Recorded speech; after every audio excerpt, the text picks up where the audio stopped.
It's my birthday. It's my birthday. It's my birthday. Yay! It's my birthday vlog. So সকালবেলা আমি একদম চান টান করে রেডি হয়ে গেছি নতুন জামা প্যান্ট পরে। ছোটোবেলা থেকে এটাই আমার রিচুয়াল। কেউ দিক বা না দিক মা নিশ্চয়ই দেবে। তারপর ব্রেকফাস্ট ছিল লুচি, আমার ফেভারেট। তারপর আমি রেডি রেডি হয়ে বেরিয়ে গেলাম, কারণ কি আমাদের গ্রামে সেদিন ছিল ধুলোট, মানে যেটা হয় কুঞ্জভঙ্গ।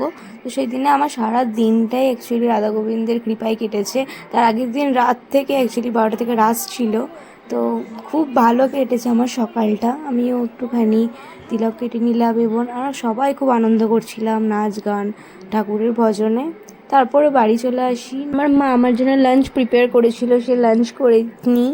লাঞ্চে অনেক কিছু ছিল, ভাত, ভাজা, মাংস, ডাল, দই, চকলেট অ্যান্ড এই আইসক্রিমটা আমি পেয়েছিলাম, যেটা আমি কিছু গিফট পেয়েছিলাম। তো তারপর সন্ধ্যেবেলা চলে যায়, আমার ফ্রেন্ডরা আমার জন্য একটুখানি বার্থডে প্ল্যান করেছিল।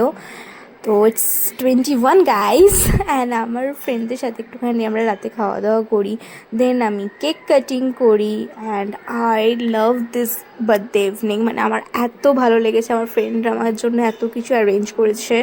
I blow the candle and cut my cake, and I wish আমার 21 চ্যাপ্টারটা যেন খুব খুব খুব ভালো কাটে। আর তোমাদের কাছেও আমি চাইছি তোমরা আমাকে একটু আশীর্বাদ করো যেন আমার জন্মদিন, মানে পুরো বছরটা যেন খুব ভালো কাটে।